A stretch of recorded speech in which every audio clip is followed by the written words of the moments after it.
ಪಕ್ಷದ 2023ರಲ್ಲಿ ನಡೆದ ಸಾರ್ವತ್ರಿಕ ಚುನಾವಣೆಯ ಪ್ರಚಂಡ ಬಹುಮತದಿಂದ ಸರ್ಕಾರ ರಚಿಸಿದ್ದು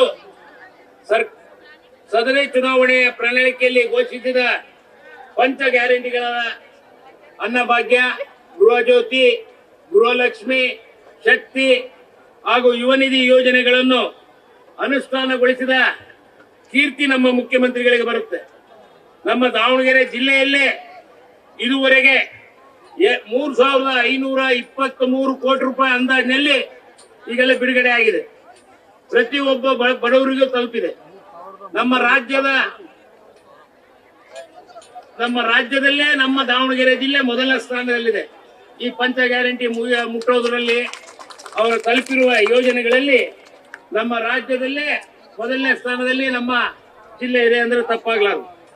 ಅದೇ ರೀತಿ ಒಟ್ಟು ನಮ್ಮ ಕ್ಷೇತ್ರಕ್ಕೆ ಏನು ದಾವಣಗೆರೆ ದಕ್ಷಿಣ ಕ್ಷೇತ್ರಕ್ಕೆ 538 ಕೋಟಿ ರೂಪಾಯಿ ಈಗ ಇಲ್ಲಿ ಮಠ ಬಿಡುಗಡೆ ಆಗಿದೆ ಗ್ಯಾರಂಟಿ ಯೋಜನೆಯಲ್ಲಿ.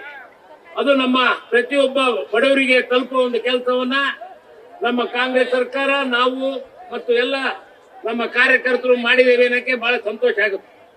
ಅದೇ ರೀತಿ ಈ ಭಾಗದಲ್ಲಿ ಏನು ಮಂಡಕ್ಕಿ ಬಟ್ಟಿ ಆಗಿರ್ಬೋದು, SSM ನಗರ ಆಗಿರ್ಬೋದು,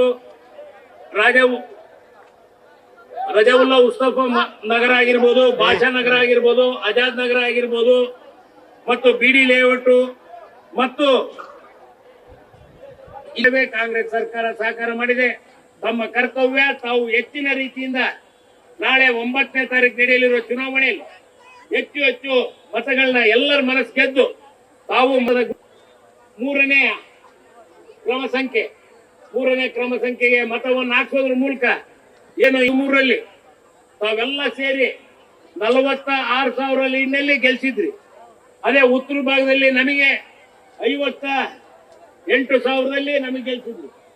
ಇನ್ನು ಹೆಚ್ಚಿನ ರೀತಿಯಿಂದ ತಾವೆಲ್ಲರೂ ಒಗ್ಗಟ್ಟಾಗಿ ನಮ್ಮ ಕಾಂಗ್ರೆಸ್ ಪಕ್ಷಕ್ಕೆ 2 ಕ್ಷೇತ್ರಗಳಿದಾವು.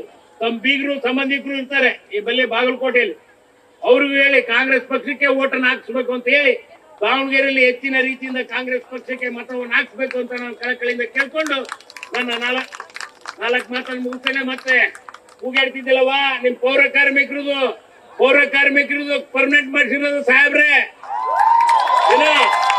ಅದಕ್ಕೆ ಎಲ್ಲ ಸಮಾಜದವ್ರಿಗೂ ಸೈಟ್ ಕೊಟ್ಟಿರೋದು ನಾವೇ, ಕಾಂಗ್ರೆಸ್ನವರು ಸಾಹೇಬ್ರು. ಮನಿ ಕಟ್ಟಿ ಕೊಟ್ಟಿರೋದು ಪೌರ ಕಾರ್ಮಿಕರಿಗೆ ಇಲ್ಲಿ ಸಾಹೇಬ್ರು ಸಿದ್ದರಾಮಯ್ಯನವರು. ಆ ನಿಟ್ಟಿನಲ್ಲಿ ಎಲ್ಲ ಗೃಹ ಭಾಗ್ಯ ಪೌರ ಕಾರ್ಮಿಕರಿಗೆ ಹೆಚ್ಚು ಒತ್ತನ್ನು ಕೊಟ್ಟು ಯಾವ್ದಾರ ಸರ್ಕಾರ ಮಾಡೈತಪ್ಪ ಅಂದ್ರೆ ಕಾಂಗ್ರೆಸ್ ಸರ್ಕಾರ ಅದು. ಆ ನಿಟ್ಟಿನಲ್ಲಿ ತಾವೆಲ್ಲರೂ ಹೆಚ್ಚಿನ ಒಂದು ಮತವನ್ನ ನಮ್ಮ ಕಾಂಗ್ರೆಸ್ ಪಕ್ಷಕ್ಕೆ ಹಾಕ್ಸ್ಬೇಕು ಅಂತ ನಾನು ತಮ್ಮಲ್ಲಿ ಕಳಕಳಿಯಿಂದ ಕೇಳ್ಕೊಂಡು ನಾನು 4 ಮಾತನ್ನು ಮುಗಿಸ್ತೇನೆ. ಜೈ ಹಿಂದ್, ಜೈ ಕರ್ನಾಟಕ.